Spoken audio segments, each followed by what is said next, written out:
네, 오늘 우리에게 주시는 하나님의 은혜 말씀은 시편 15편의 말씀입니다. 네, 시편 15편의 말씀 다 같이 합독하도록 하겠습니다. 여호와여, 주의 장막에 머무를 자 누구오며 주의 성산에 사는 자 누구오니까?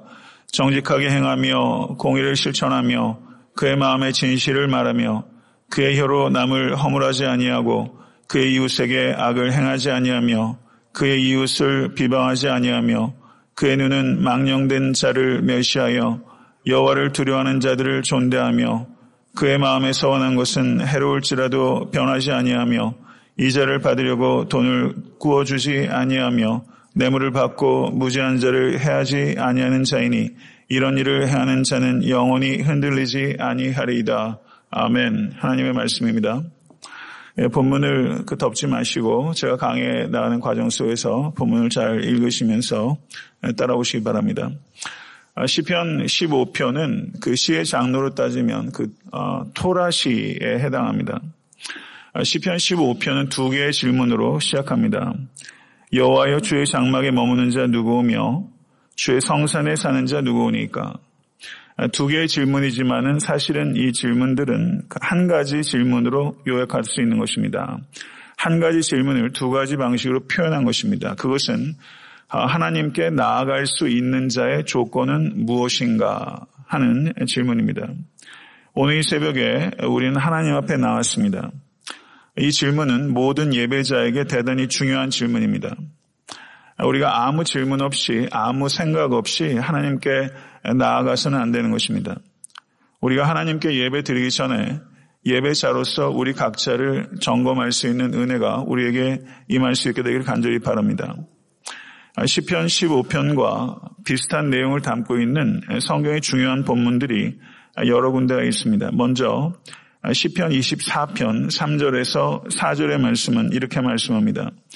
여호와의 산에 오를 자가 누구며 그의 거룩한 곳에 설 자가 누구인가? 역시 마찬가지로 두 개의 질문입니다.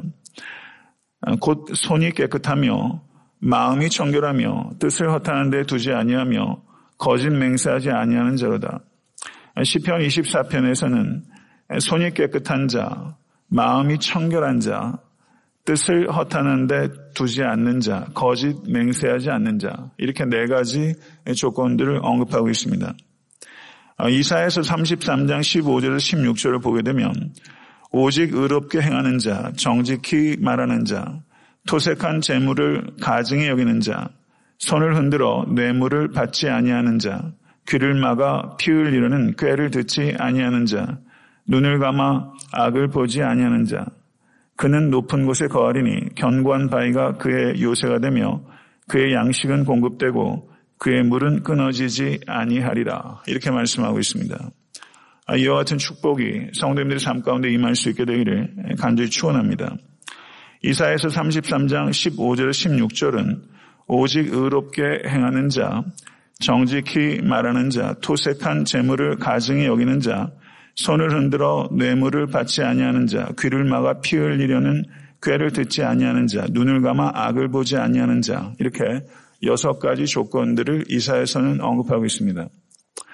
잘 아시는 대로 미가서 6장 6절에서 8절의 말씀을 보게 되면 이렇게 말씀합니다. 내가 무엇을 가지고 여호와 앞에 나아가며 높으신 하나님께 경배할까? 내가 번제물로 1년 된 송아지를 가지고 그 앞에 나아갈까? 여호와께서 천천의 순양이나 만만의 강물 같은 기름을 기뻐하실까? 내 허물을 위하여 내 맏아들을 내 영혼의 죄로 말미암아 내 몸의 열매를 드릴까? 사람아, 주께서 선한 것이 무엇임을 내게 보이셨나니 여호와께서 내게 구하시는 것은 오직 정의를 행하며 인자를 사랑하며 겸손하게 내 하나님과 함께 행하는 것이 아니냐. 이렇게 말씀하고 있습니다. 미가서는 정의를 행하는 자, 인자를 사랑하는 자, 겸손하게 내 하나님과 함께 행하는 자, 이렇게 세 가지 조건들을 미가서는 언급하고 있는 것을 우리가 볼 수 있습니다. 제가 지금 말씀드린 대로 시편 24편의 말씀, 이사야서의 말씀, 미가서의 말씀이 한결같이 우리에게 이야기하고 있는 것은 예배와 윤리는 결코 뗄 수 없는 것이다. 이것을 우리에게 분명하게 이야기하고 있는 것입니다. 시편 15편의 말씀으로 다시 되돌아가게 되면 거기에서 제시하고 있는 조건들은 11가지 조건들을 제시하고 있습니다. 그런데 이와 같은 조건들은 선을 행하는 적극적인 측면과 악을 행하지 않는 소극적인 측면들을 모두 망라하고 있다는 것을 볼 수가 있습니다. 2절의 말씀을 한번 보시기 바랍니다. 정직하게 행하며 공의를 실천하며 그의 마음에 진실을 말하며, 그 다음에 4절 상반절을 한번 보시기 바랍니다. 거기에 보게 되면 그의 눈은 망령된 자를 멸시하며 여호와를 두려워하는 자를 존대하며, 이렇게 2절 말씀과 4절 상반절의 말씀은 5가지 해야 되는 적극적인 선한 행동들을 열거하고 있습니다. 반면에 3절의 말씀을 보시죠. 그의 혀로 남을 허물하지 아니하고 그의 이웃에게 악을 행하지 아니하며 그의 이웃을 비방하지 아니하며, 그리고 4절 하반절과 5절 상반절의 말씀을 보십시오. 그의 마음에 서원한 것은 해로울지라도 변하지 아니하며 이자를 받으려고 돈을 구워주지 아니하며 뇌물을 받고 무지한 자를 해하지 아니하는 자이니, 이렇게 말하면서 해서는 안 되는 6가지 악한 행동들을 열거하고 있는 것을 우리가 볼 수 있습니다. 2절의 말씀을 다시 한번 보게 되면요, 정직하게 행하며 공의를 실천하며 그의 마음에 진실을 말하며, 이것은 매우 일반적인 윤리적 덕목이라고 할 수 있습니다. 그리고 나머지 8개의 조건들은 이와 같은 일반적인 윤리 구정들을 어떻게 실천할 수 있을지에 대한 보다 구체적인 윤리들을 기록하고 있다, 이렇게 보면 틀림이 없습니다. 저는 오늘 여기에서 열거하고 있는 11가지 윤리적 구범들에 대해서 제한된 시간 동안 구체적으로 말씀드리지는 않겠습니다. 여기에서 강조하고 있는 바는 하나님께 나아가는 참된 예배자가 되기 위해서는 먼저 이웃과의 관계를 점검해야 된다는 것을 우리가 분명하게 깨달아야 된다는 것입니다. 성도 여러분, 이스라엘의 문제는 예배가 없었던 것이 아닙니다. 이스라엘의 문제는 예배의 본질을 놓치고 있었던 것이 문제입니다.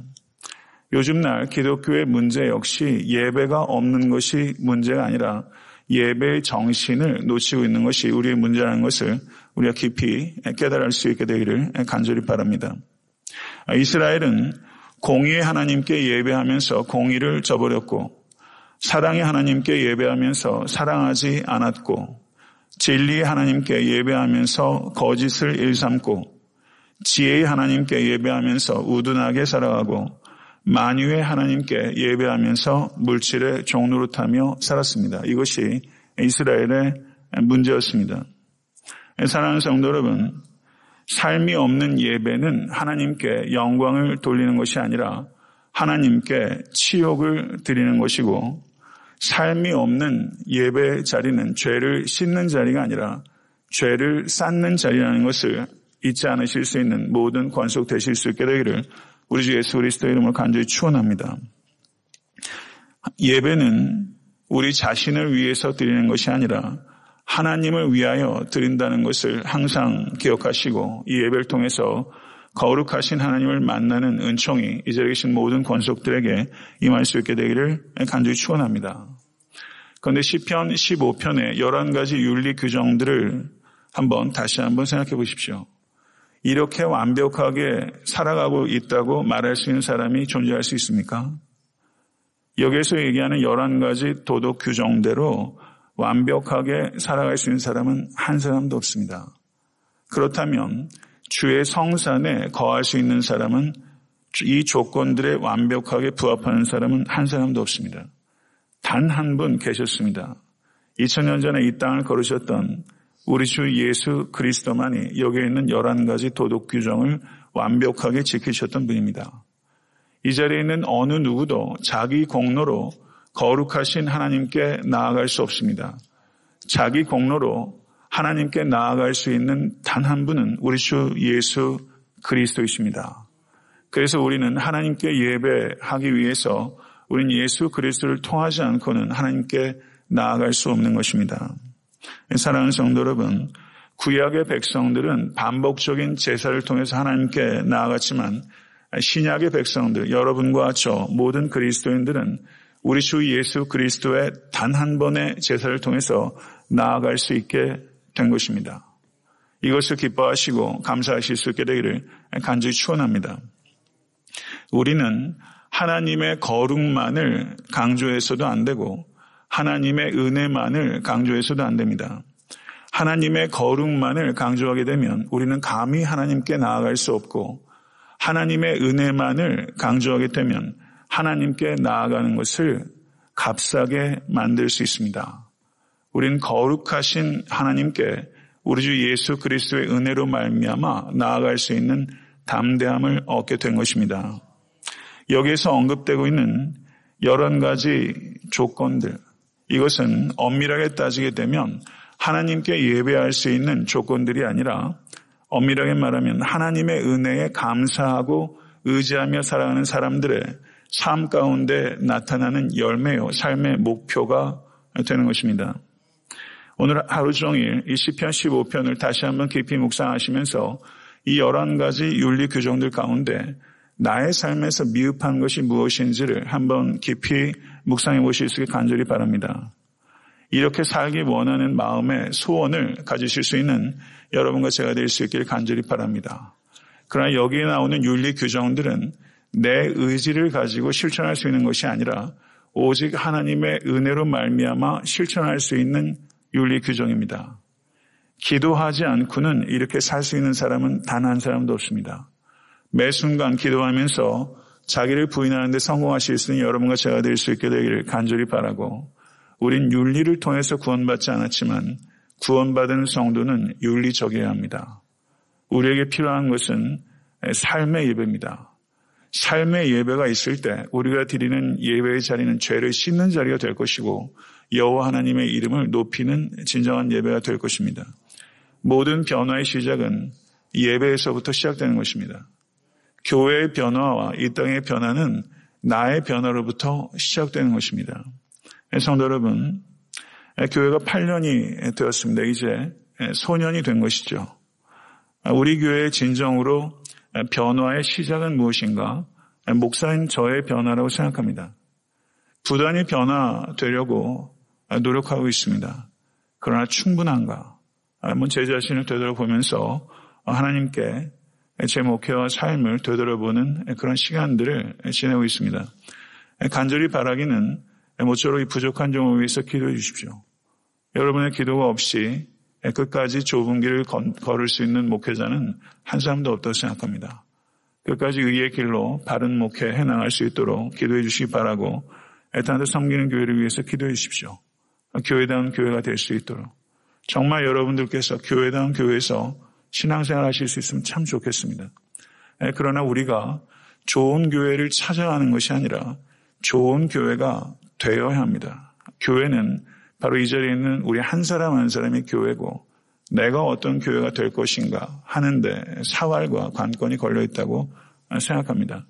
이제 소년이 된 애타한테 섬기는 교회, 더욱더 아름답고 거룩하고 또 사랑의 공동체가 될 수 있도록 오늘 아침에 특별히 기도해 주시고, 이것보다 귀한 가치는 없다고 생각합니다. 모쪼록 교회의 아름답고 견고한 한 구성이 되어가실 수 있는 여러분과 제가 될 수 있게 되기를 다시 한번 주님의 이름으로 축복합니다.